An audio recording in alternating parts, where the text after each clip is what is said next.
Hello, welcome to the Rabbi Orlofsky Show. I am David Orlofsky, and this is our special Purim edition of the Rabbi Orlofsky Show. Whether you're watching with our friends and producers over at Torah Anytime, who, by the way, just finished their fundraising drive. I want to thank all of my listeners who participated. I recognize a lot of your names. I don't know how to answer everybody personally, but let me give a public shout out to everybody who helped to almost get me to my goal. I'm $200 short. But Baruch Hashem, to everybody who participated and wherever you gave it, even if you gave it to other speakers and they got the credit for it instead of me, I have no problem with that. It's just my cover. I don't really care. Anyway, it's not important. Everyone knows what an unav I am. It's probably one of my greatest midas. But in any event, it's nice to have you along for this experience. And whether you're watching with our Torah friends at Torah Anytime or wherever you watch or listen to your podcast, if it's appropriate, don't forget to subscribe and like and comment and I don't know, something else you're supposed to do on these things. Anyway, whatever it is, so the algorithm can push it up. It's amazing how many people there are out there. We're in our, 7th year, and people are only now discovering the show, and then they go back and watch 6.5 years of this. And many of these people are then put into a detox center for a very long time because there's only so much of this you can handle. And then it just pushes you over the edge. And then you end up starting to talk with a comical Long Island accent. And you say things like, yeah? Whatever the case happens to be. So, listen, I appreciate it.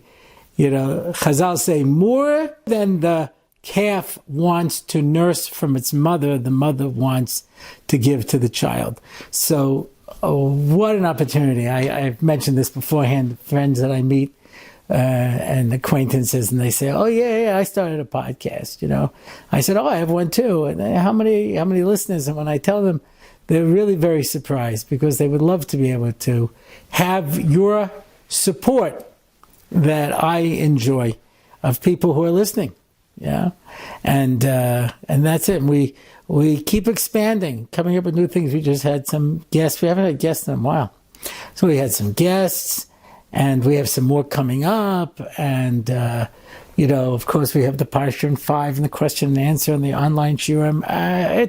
We're doing a lot. I'm with the first Pesach program, so that's Baruch Hashem. A lot going on in our community. This is the Rabbi Orlofsky community. I always wanted to be a synagogue rabbi, and I never got a job. And but this is it. This is my congregation. Yeah, these are my people, and I thank you for that very much. And we have a sponsor for this week, Baruch Marcus from the Marcus family. Le'iloi nishmas Ettel bas Shlomo Dovid. And Neshama should have an aliyah. It's a tremendous thing. You are being marbitz Torah to tens of thousands of people. You really need to reflect on that. This is an amazing thing. I had a time when I used to teach mamish Yom and Valayla. I was running from yeshivas and seminaries and back and forth in different kind of places. And one by one, I lost my various jobs through my wit and personality. So I started to feel bad. Especially, as I mentioned, 12 years ago, I almost died. And I said, HaKadosh Baruch Hu basically kept me alive for something. As far as I can tell, it's to be a prop at my grandchildren's simchas. That's the only reason I'm still here. So eventually they're going to wheel me out and say, okay, Zaydu, make the hamotiv. Okay, good. Take it back to the home. Somebody was just coming in saying, why don't you fix this in your house or that, and I said, I'm 67. I'm just waiting now till I start my house starts to get that old people smell. Everything starts collapsing around me. I'm not there yet, unfortunately.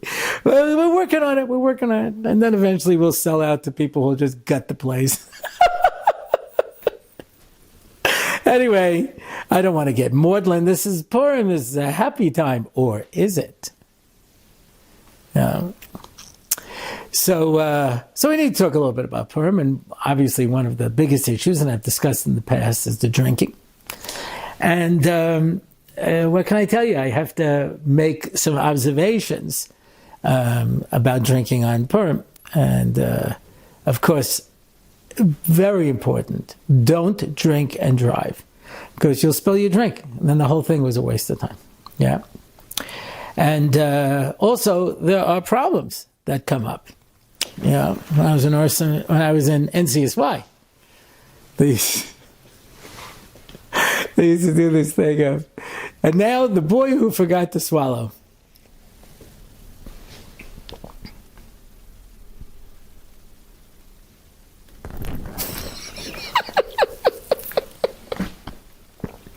I never had the guts to do that.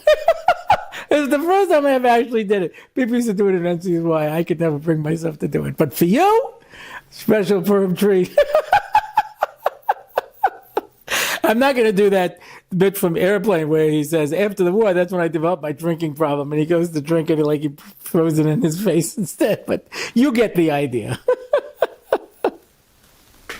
But that's the idea, is that we drink on Purim. And I want to give a read on this, because I have to tell you, in my line of work, you deal with a lot of problems. A lot of problems. If you're going to make yourself a person of the community, then you have to be prepared to take the problems with you. The Kohen Gadol carried the name of Bnei Yisrael on his heart, and he also carried it on his shoulders. He understood that if you're in a position of responsibility, being a Kohen myself, when you're in a position of responsibility, so then you have an achrayus for Klal Yisrael. There's a lot of problems out there. And, I used to tell Rabbi Bullman Zatzal that one of his problems was that he took it all in his heart, and his heart wasn't strong enough to handle all of it. You have to know how to be able to handle it and what to do, and and it's scary, but you know that there's things that you just can't solve. You can't solve. There are people who claim that they are experts in dealing with kids who are off the derech. And anyone who has ever experienced this knows how incredibly painful it is. And you'll do anything. You'll go anywhere, you'll pay anything, you'll do anything you can to try to help your kid. And nobody has the formula. The closest, as I've mentioned many times, is very Kalish, has an unbelievable ability to be able to reach people. But when you go to most of these professionals, and again, if there's somebody out there that I'm making a mistake and I'm missing, I'd like to know. But I talk to parents who have spent an enormous amount of money on these people, and they talk to the parents. Why? Because they don't know what to do with the kids. So they talk to the parents. And basically their job is to tell you whatever you did was wrong. You were too involved in your kid's life, you weren't involved enough. You were too strict, you weren't strict enough. You were too this, you were too that, And these poor parents who are in a terrible matzav.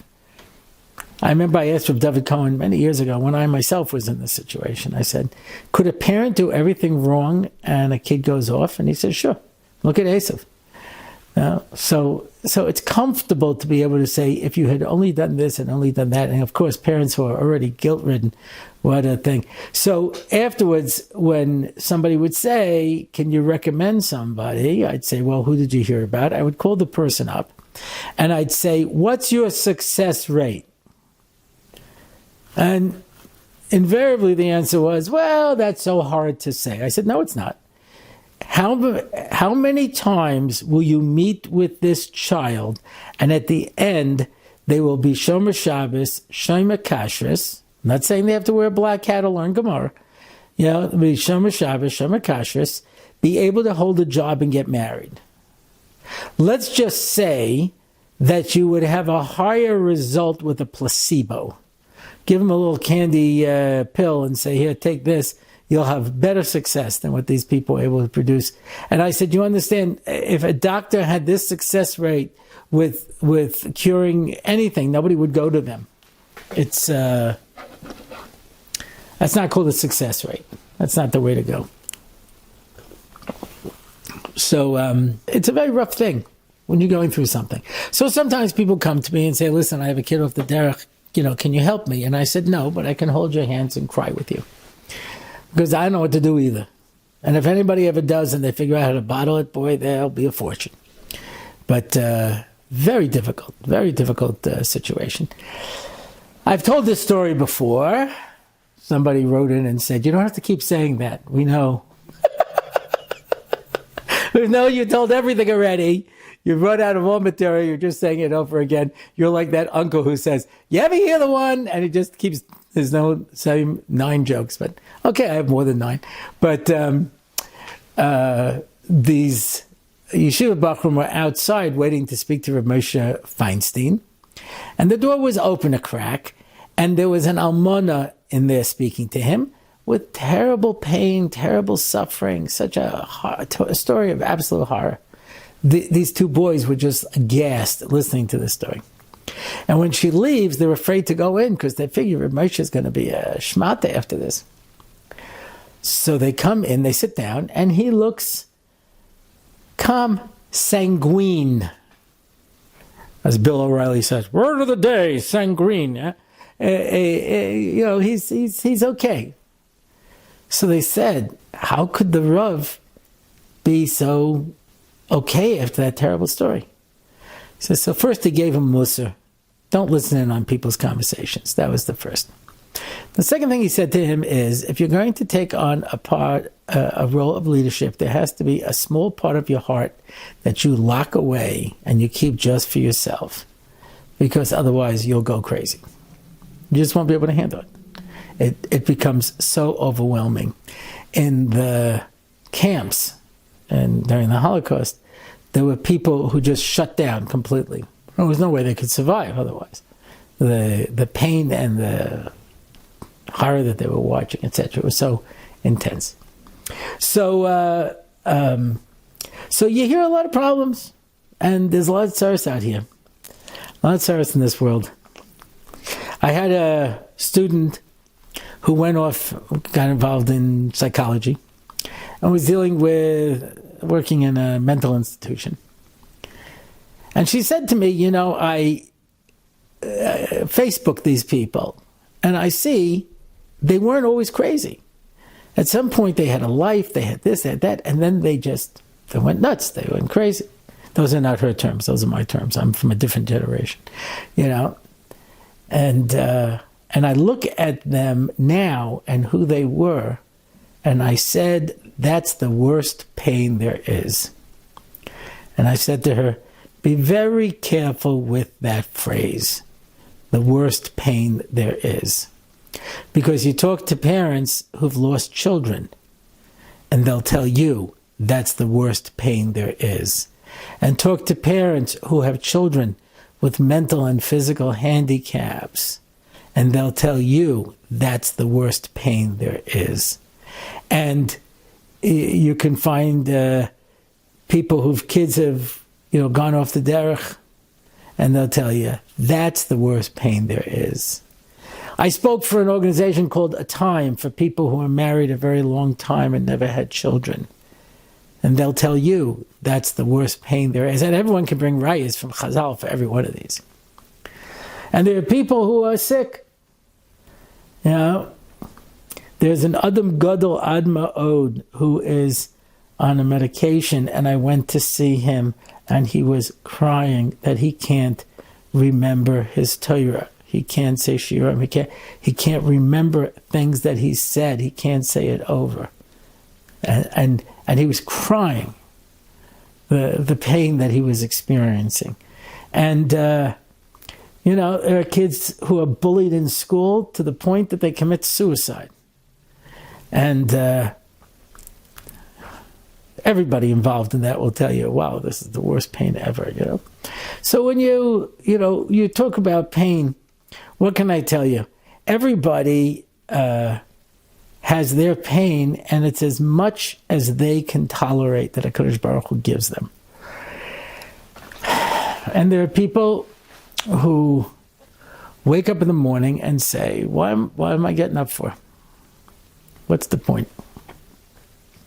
You know, the Gemara says, why don't we say Hallel on Purim? And the Gemara brings 3 reasons. One is it happened outside of Eretz Yisrael. And so did Pesach, but that was before we were in Eretz Yisrael. Okay. One is the Megillah is the Hallel. That, of course, requires a whole explanation on its own. And the third answer is because it's not such a happy holiday. Because when the story opens, the Beis Hamikdash is destroyed, the Jews are in Gullus, and the evil king Achashverosh is in charge of the world. And when the story ends, the Jews are in Gullus, the Beis Hamikdash is destroyed, and the evil king Achashverosh is even more in charge of the world. He's even stronger than at the beginning of the story. Don't get me wrong, we didn't get killed. That's a good thing. But that's not what we usually call a happy ending. A happy ending is we defeat the Greeks, get to the Beis Hamikdash, and rededicate the Beis Hamikdash. A happy ending is Yisrael is Mitzrayim Meisal Svas Hayom. Egypt is dead, it's been destroyed, we're saved. Yay. Or as somebody, I've said this over, I am not the wit who came up with it. I don't know who did. I only say it over. I've been given credit for it, you know, and I did not say it. Don't get me wrong. I'll accept it if anyone wants to say it over in my name, but I didn't actually say it, just for a moment of honesty. That every Jewish holiday has basically the same theme. They tried to kill us. They didn't. Let's eat. Yeah. And that's more or less the theme. But when you follow the Purim story, it's kind of sad. Haman was instrumental in making sure that the Jews could not return to Eretz Yisrael and rebuild the Beis Hamikdash. Achashverosh throughout the story says Al Chatzi HaMalchus, but not the Beis Hamikdash. Esther Hamalka can never go back to her husband Mordechai. She remains married to this Goy Russia to the end of her life. And the Jews are still in Gullus when the story ends. There's no Beis Hamikdash, there's no happy ending. You don't always get a happy ending. And it's nice to believe. It's nice to believe that everything will always be tied up with a bow. But until Mashiach comes, we're never going to see a happy ending. I've mentioned this. There I go again. Anyway, I heard from Moshe Shapiro that the names of all the Sidrei Mishnah are in plural.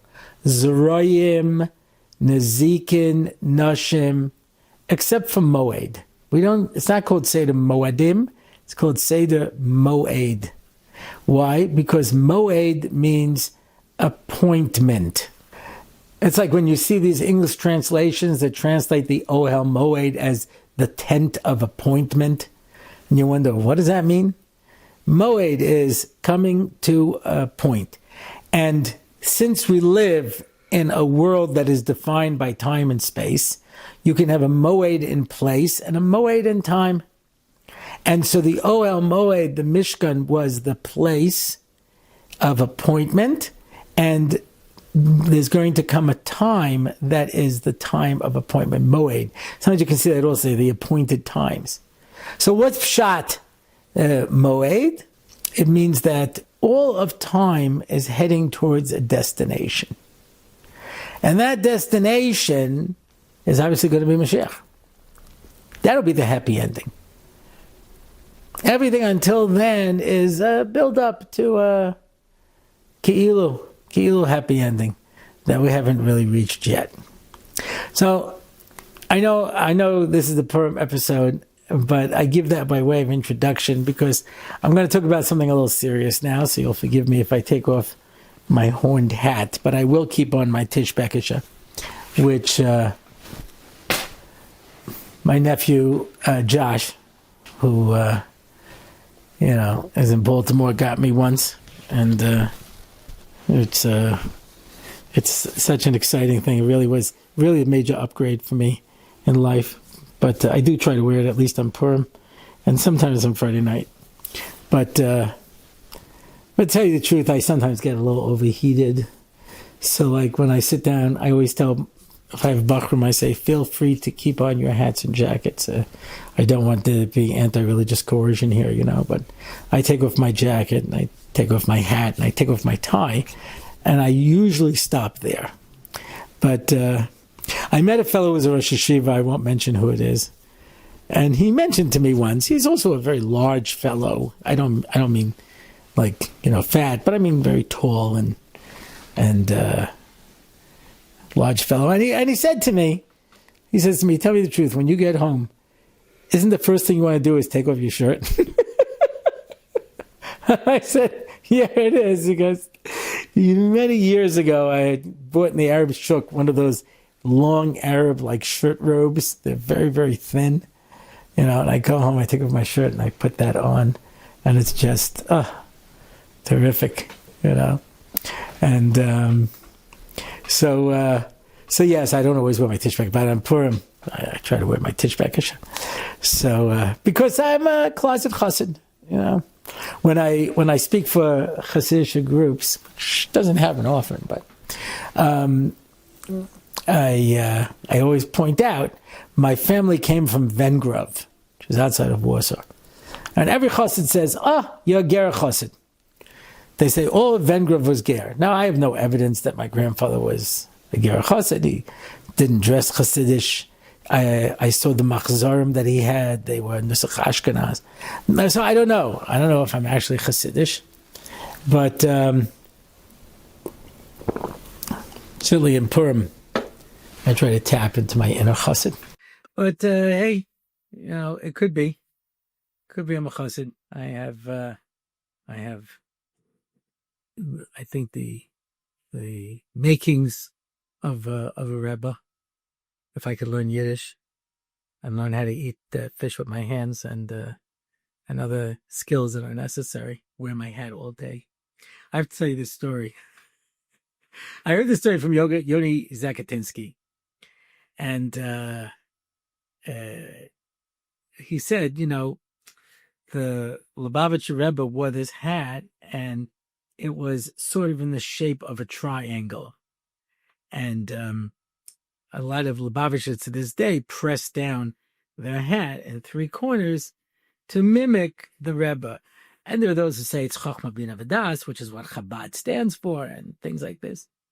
So Yoni Zakatinsky says, I asked the guy who made his hats, and he says, why did you make his hat that way? And the guy laughed. He says, I didn't. He says the Rebbe had to wear his hat all day, and so it was hot. And so he asked me to make the thinnest possible hat that I could. And it didn't hold its shape because it was so thin, and it would collapse in the middle. And that's the reason it looked that way, but not because he made a decision to put it down. So, and like I'm saying, you're a Rebbe and you have to wear, your hat and your bekisha all day, That's not for me. If I was a Rebbe and I could wear like one of those shirts that my friend the Rosh Hashiva got in the Shuk, maybe. But anyway, what does it mean, moed? Moed means I'm coming to a destination. In space, that destination is the Mishkan. The Mishkan, which eventually becomes the Beis HaMikdash. Leich lecha, he says to Avraham, El ha'eretz asher ar'eka. You are going on a journey to a destination. And what is that destination? It's the Har Bayis. When he brings Yitzchak up as a korban, that is the place. Or as it says by Yaakov, Vayifka b'makom. The place that is called makom, the place, that's the Beis Hamikdash, and that's one of the names of Hashem, Hamokom Yinachem Eschem. Yeah. Baruch Hamokom, Baruch Hu. Yeah. One of the names of Hashem is Makom. So that is the moed in place. But the moed in time is the final destination. There is an illusion, as Newton tried to say, that time is infinite. It goes as far as you can possibly imagine in that direction, and as far as you can imagine in that direction. And we say both of those are not true. Bereshis bara Elokim, at some point the world began. Poof. And at some point the world will end. Yeah, it's going to come to a conclusion. It's going to come to an end.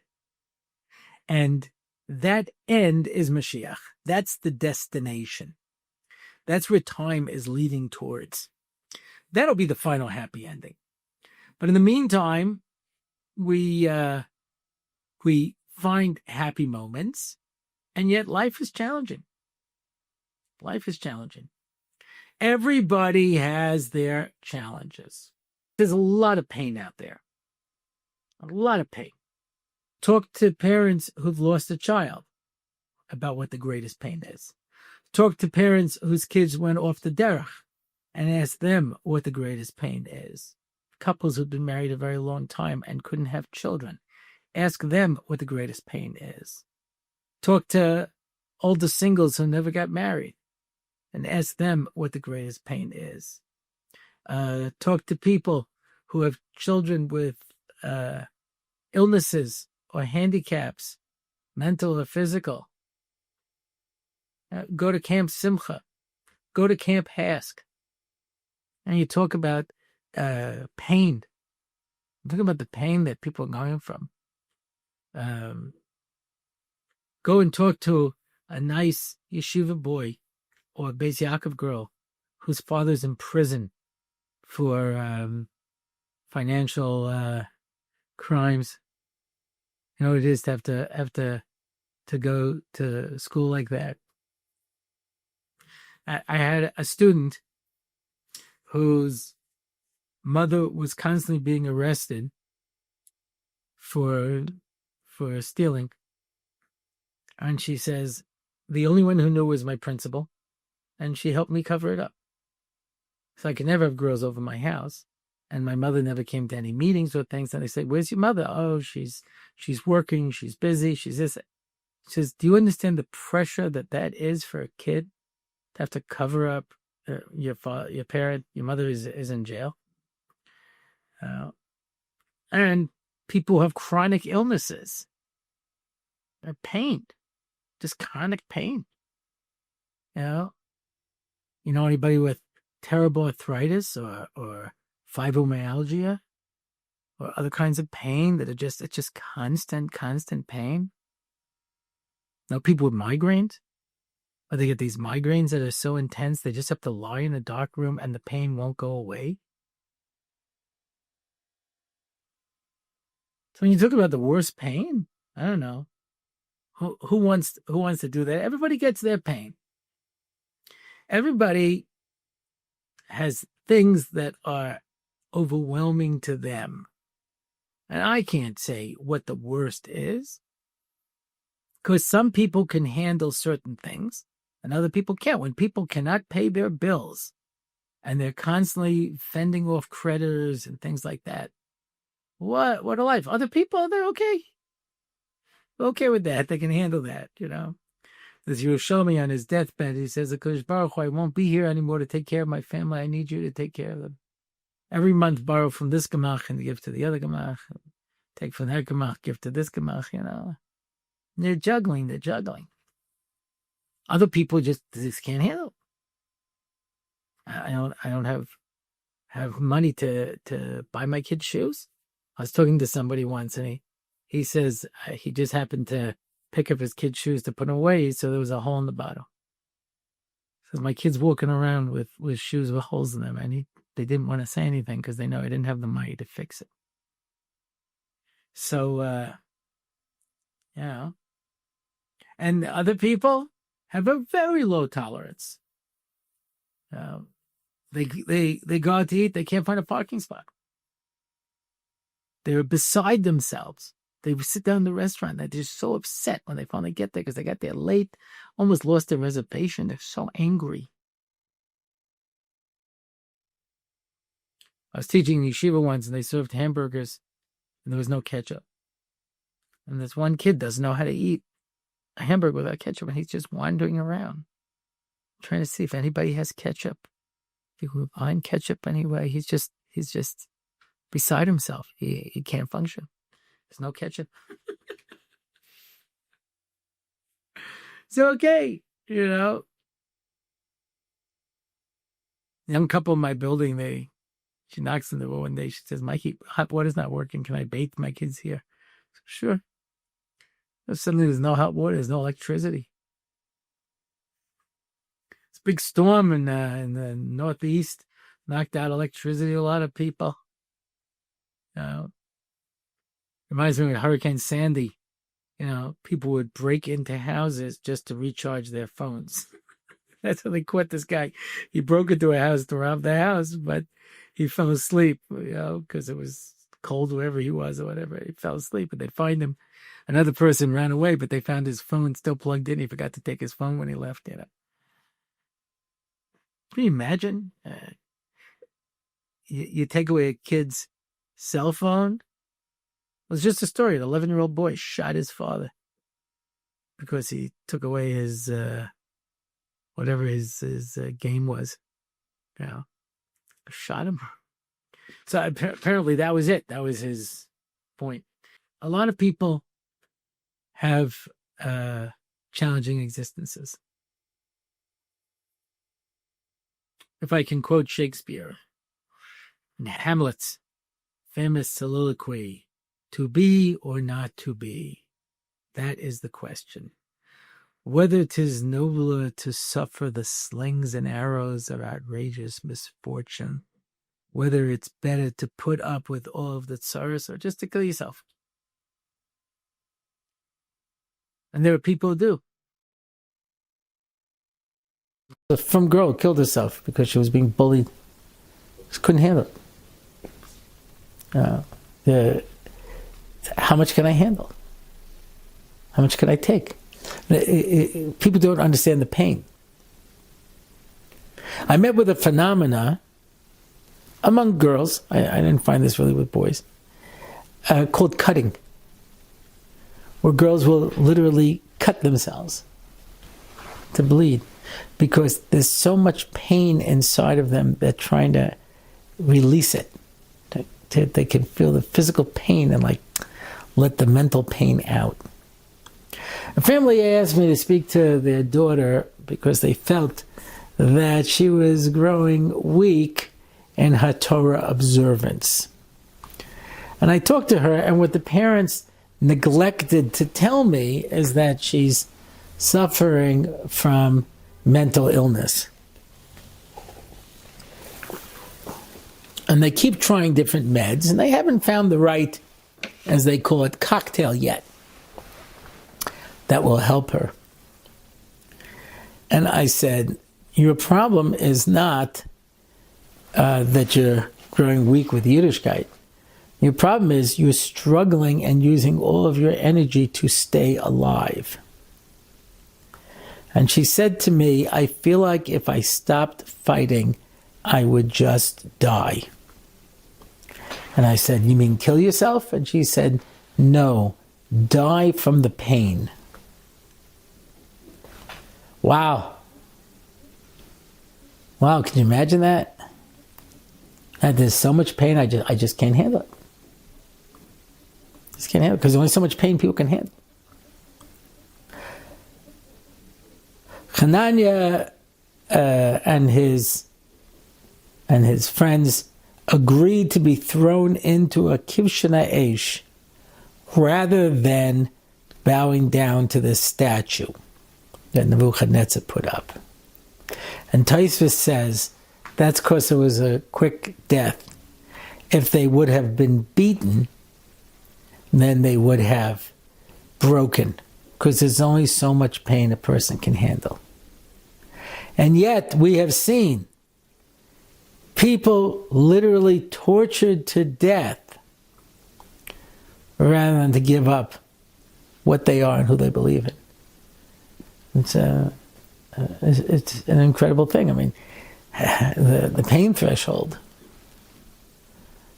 When I go for a blood test, I usually tell the nurse I'm usually, under full anesthesia before I do this, because I'm just a coward and I have a very low tolerance of pain. It's absolutely terrible. Yeah, and I have carpal tunnel, and so I had to do an operation on my hand. You can still see a little scar here, where they have to cut open your hand, and separate it and open it up, and so I figure I'll do the left hand first, and then I'll do the right hand. Anyway, as he's giving me the injection, he hits a nerve. I cannot tell you the pain. I screamed, ah. And he continued, and he did the operation, and my hand was bandaged for a while, and I never went back for the second one, because I couldn't handle the pain. I was just terrified.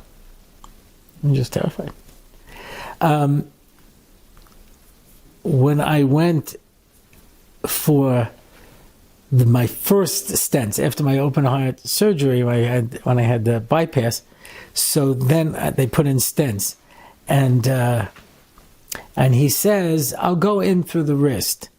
And one of the other nurses or doctors said, are you sure you're going to have enough room, etc.? Goes, yeah. Anyway, I don't know if you've ever had an angiogram. It's really unpleasant. Yeah. And you can feel the wire going through you and this and that into your heart. Anyway, after about an hour, maybe an hour and a half of this, he says, no, it's not going to go. I have to go through the thigh. I'll go in through the thigh. And I said, nope, that's it. I'm done. I'm done. Just wrap me up. I'm getting out of here. I'm not taking any more of this. And he whispers something to the nurse, and they put something in my little bag and knocked me out. I had enough.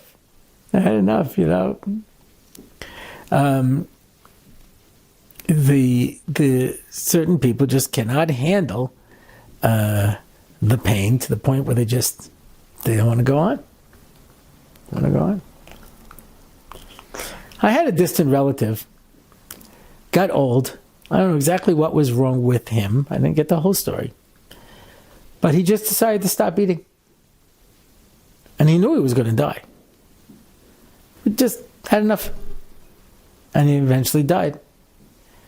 Yeah. A sad story. Very sad story. My mom made it to 89.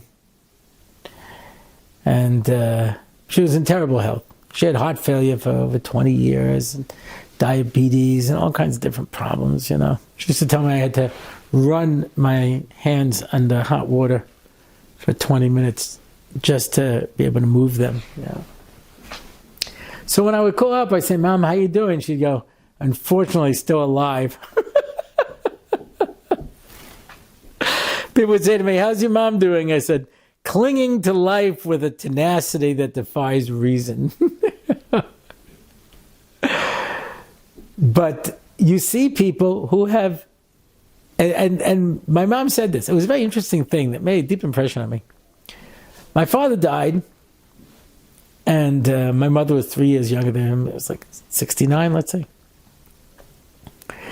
And a year later, she had some kind of complication. I don't know what it was. I called the doctor and said, put her in an ambulance, bring her right to the hospital. I'll meet you there. So he meets us at the hospital. So I said, is this serious? He goes, I don't know. But I know that when people were married as long as your parents, it was almost 50 years. When people are married as long as your parents, and one of the spouses die, the other one usually dies within a year or two from something completely different.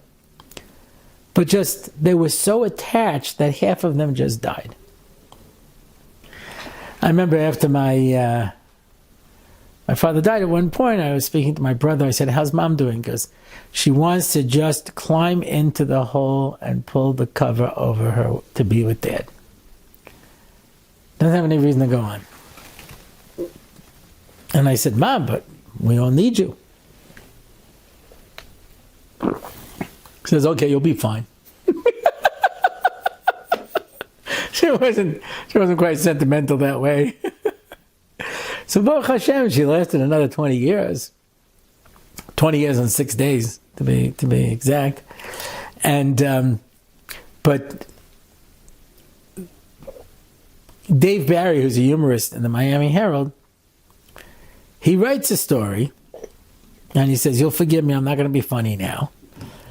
And he says, after my father died, my mother was alone, and nobody really wanted her to move in with them, and we would help out as much as we could. And the next thing, she'd come to visit here, visit there, and at some point she says, thank you, children, I love you, etc. She goes home and kills herself.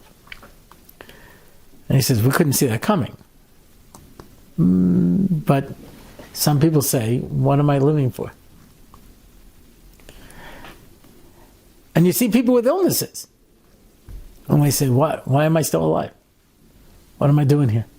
Why should I bother going? Why should I get up in the morning? Now,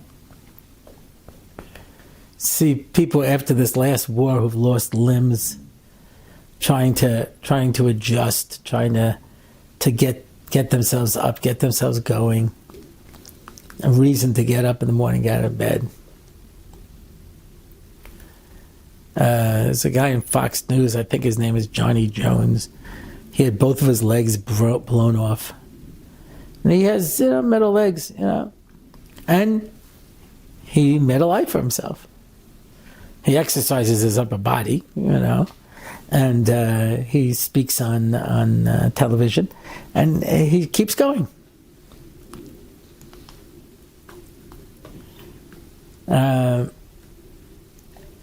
Okay, for the benefit of my younger audience, before there were downloads, there were CDs. Before there were CDs, there were cassette tapes. I won't go back any further than that. So I started giving a shir Mesilas Yesharim, and people started asking me for the tapes. And I was like, what tapes? He says, don't you tape it and then, make copies and make it available to people? I said, I wouldn't even know how to do it. So I found someone who did. There was this lady in Meah Sharm. You had to walk all the way up, get to her house. And she had a whole bunch of these machines in Meah Sharm to record cassettes. And she had a little computer, and she'd print out the labels, and she'd stick on the labels, put them in the little boxes, And I used to sell cassette tapes. So she figured out at some point that I must be somebody.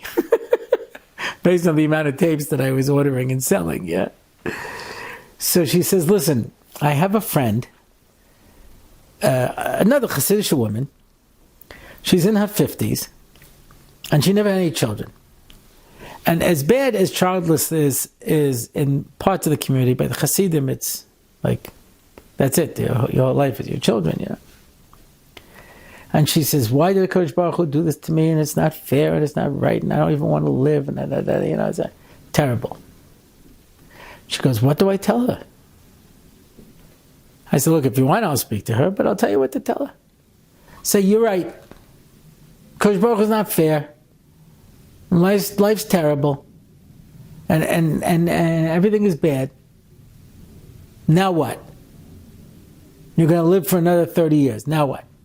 You want to sit around every day bitter and complaining? Or do you want to pick yourself up and live your life that you can? Sarah Schneer didn't have any children. She did okay for herself. Now sit around and complain and feel sorry for yourself? It's, I tell people all the time, I have a truly blessed life. And they're like, one second, I thought you said you have all kinds of learning disabilities. I said, oh yeah, I do. I have dyslexia and ADD and focusing problems and retention problems. And yeah, it's very hard for me. Learning, reading, everything is tough. But I thought you have all kinds of health problems. Oh yeah, I have high blood pressure and I have gout and I have diabetes and I have heart disease and because and I thought this problem, that problem. They started listing all my problems. I said, yeah, I just don't choose to live that life. So I can look at my life and say, oh my goodness, look how terrible everything is. Look at where we are. We celebrate Purim, not because it's the perfect holiday. If there are two Adars, we always put Purim and Adar Beis. Why? To be somech geula legeula, to put the geula of Purim next to the geula of Pesach. Because Purim is not a real geula. It's the pre-geula before the geula of Pesach.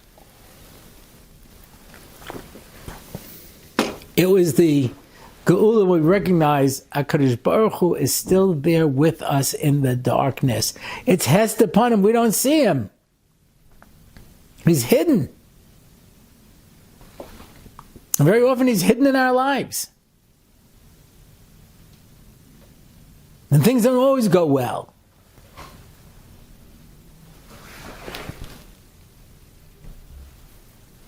Rashach asked the brisk Rav, Amunah is easy. Any intelligent person can figure out there's a God and he gave the Torah. He says, you're right. Amunah is when things are not easy. When the bad guy wins. When we can't explain it. The Empire Strikes Back. This was an unbelievable thing. Changed the course of movie making. It set up the concept of a trilogy. So Star Wars ends, everything is happy and a good happy ending. The Empire Strikes Back is terrible. Han Solo is captured and frozen. Luke loses a hand. Turns out that Darth Vader is his father. And the Empire destroys everything. The end. Not always going to be a happy ending. And that became the noise. That's why when the Marvel wanted to finish up their arc, it came to Infinity War, where Thanos wins, gets all the stones, destroys half of the population of the universe, and that's it. The end. No happy ending. And you see your heroes disintegrate before your eyes. That's how it is. And as the rabbi in Fiddle on the Roof answers when someone says, as they're kicked out of Anatevka, wouldn't this be a good time for the Messiah to come? He says yes, and until he does, we'll just have to wait for him someplace else. That's the way it works. It would be nice if everything worked out the way we want. But we get up in the morning and we put one foot in front of the other and we live the life HaKadosh Baruch Hu gives us the best that we can. Because, as Rav Chaim Shmulevitz says, Paro had 3 advisors. Yisro, who said, be good to the Jews, of course, was Zeicha to become important in the Jewish people. Bilam, who said to oppress them, was killed by the sword. And Eov, who said nothing, had all the terrible sufferings of Eov, the sufferings of Job. So Chaim Shmulevitz says, it sounds like Eov got the worst deal. Bilam had a pretty good life, and then all of a sudden he gets killed. Okay, but it was good until then. Eov loses his wife, loses his children, loses all of his money. Gets his body is racked with pain, with illness, and with sores. And isn't that worse? Says Rav Chaim Shmulevitz, Yasa Yasranika V'lamoves lo nisanani. Better of the life of the worst suffering than to die. Because at least when we're alive, we can do something. We can live a life. And when you're alive, you can do mitzvahs. As the Vilna Gaon sitting on his deathbed, holding his tzitzis, crying, says, mitzvahs, mitzvahs, in this world they're so cheap. In the world to come, you can't get them. So yeah.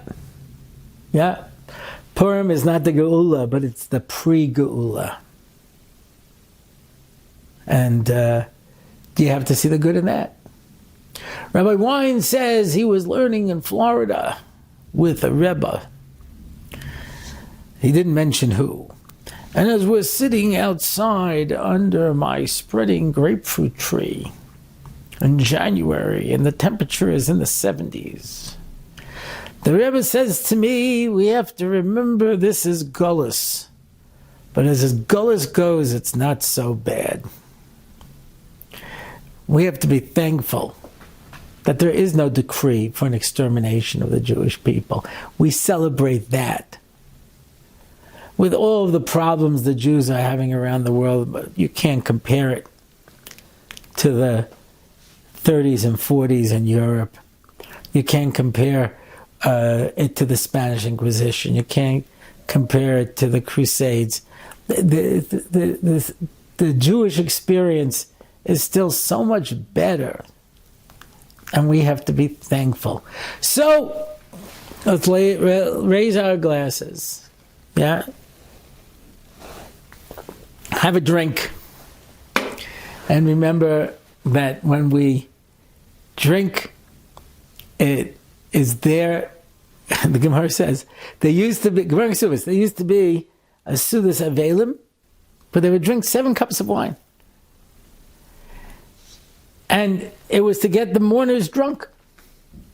Because yayin was made to help people forget their sorrows. Drown their sorrows in a glass of wine. So we're going to celebrate and look at all the good and look at all the happiness. And we're going to drink that wine to remember that this is the Geula before the Geula. And in Mirza Hashem come Pesach, we'll have the Emes Geula.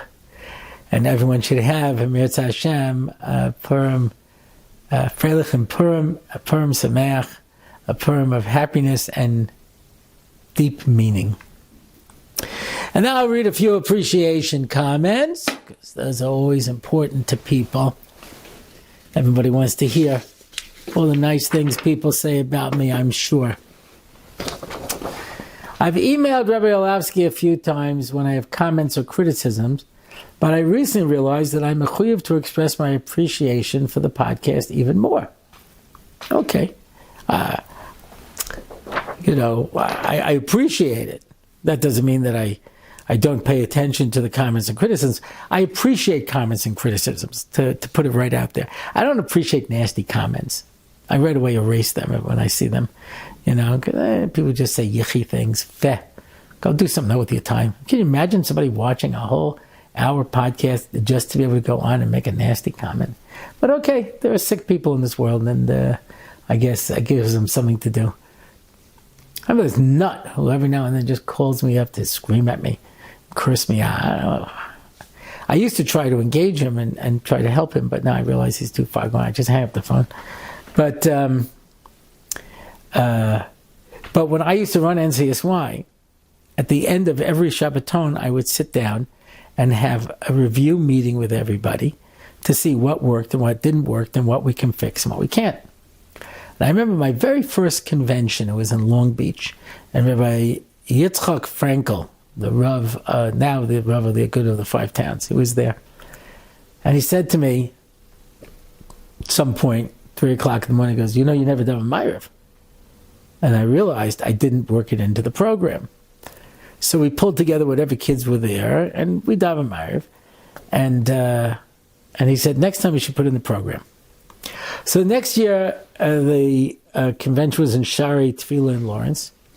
And Ray Franco was there, and he comes over to me at the banquet, and he says, what's this? I said, what do you mean? In between the awards for the very most special NCSYers and the even more special NCSYers, it was written Ma'ariv. He says, what's this? I said, well, last year you said I forgot to put it in the program, so I put it in now. He goes, you listened to me? I said, well, of course. What's the purpose of comments and criticisms? Is not that you can try to improve it somehow, you know?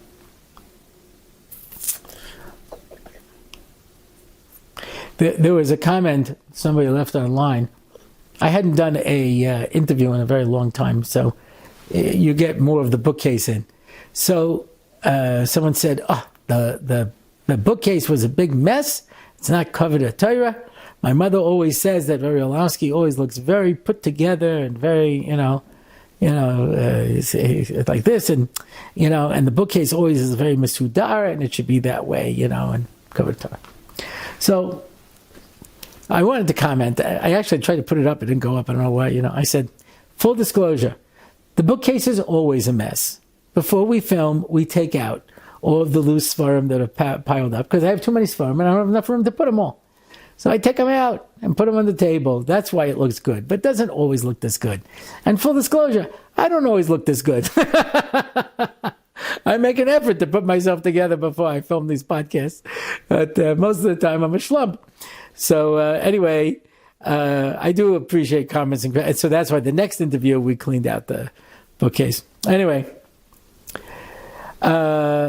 with each new episode comes out, it makes my day knowing that I will have something enjoyable to listen to that will be kosher, relaxing entertainment with Torah ideas given so subtly that they go right in without any resistance. It's so interesting. People who listened to it the second time suddenly realized there was a lot more content that they didn't realize when they were having fun. I especially love the interviews Rabbi Orlofsky has done. I've listened to each one multiple times, and I find they are different than all of the typical interview podcasts that are out there. I've said this. I've had guests who said, this was, I never had an interview like this, or I said things I never had a chance to say before, etc. Because I'm not an interviewer. I'm sharing with the people I'm talking to. Thank you for the amazing show. Thank you for this wonderful comment. And I hope that does not discourage you from your comments and criticisms. I just want to thank Rabbi Orlofsky for the show, not a shiur. Anyone who starts watching, they go back to the first season and they see that my first real rant. I was ranting because somebody was criticizing me that it's not a shiur. No, it's not. I'm in second year base medrash, goyach, and I get tons of chizuk every week. This is basically the only shiur that isn't fluffed up, yet it's extremely funny, giving me much needed laugh after a long second seder. When I was in Chavetz Chaim, Rav Henach was known to say a lot of jokes during the shiur. He was very funny. I just want to let Rebbe know, last year my mashgiach gave a musavad about podcasts and how they're a waste of time and pointless. I went over to him afterwards and told him I enjoy listening to the Rabbi Orlofsky show, and he said, it's good. Thank you, fellow mashgiach. I discovered the show about 2 years ago, and I tried making up all the old ones before that in my free time. I don't have too much of it, though. I have great hakaras tov to Rebbe, and may he continue to do this for many, many more years to come. And the last one, dear Rabbi Orlofsky, while I enjoy your podcasts and have been watching them since the beginning, I especially enjoyed the podcast where you interviewed Yitzi Shapiro. He really interacted so well with you. Thank you for bringing him on to your show. Signed, Shapiro's mother. I'm just kidding. That is a joke. You know how old that joke is? There was a TV show called Welcome Back, Kotter with Gabe Kaplan. And there was this kid there called Juan Epstein. And whenever he was late or he missed something, he'd say, yeah, I have a note from my mother, And it would say, please excuse Juan from whatever it is, Epstein's mother. And he's like, are you sure this is from your mom? Oh, yeah, sure, of course. You don't think I'd write something like that, do you? Anyway, Baruch Hashem. Yeah, those of you who will be with us for Pesach, Yitzi Shapiro will be there and helping to enhance the Pesach experience. And that's it for this week. If you want to find out more about the show, you can go to my website, RabbiOrlofsky.com. You can sign up for one of our online shiurim. There are still some rooms left for the first days of Pesach. if anybody wants to come for the Seder and Yontif. You can sponsor an episode, sponsor a Parsha and Fire, sponsor a question and answer, make a comment, make a criticism. And that's it. That's it for this week. And until next time, I am David Orlofsky, and this has been the Rabbi Orlofsky Show. It's the Rabbi Orlofsky Show. Torah and Simcha, ready to go. It's the Rabbi Orlofsky Show. Knowledge and wisdom will help you grow. Lots of fun in every episode, and we don't have to rhyme. No, we don't. It's the Rabbi Orlofsky Show on RabbiOrlofsky.com. Torah anytime, YouTube and more. It's the Rabbi Orlofsky Show. Torah and Simcha, ready to go. It's the Rabbi Orlofsky Show. Till next time, till we meet again. It's the Rabbi Orlofsky Show. It's the Rabbi Orlofsky Show. It's the Rabbi Orlofsky Show.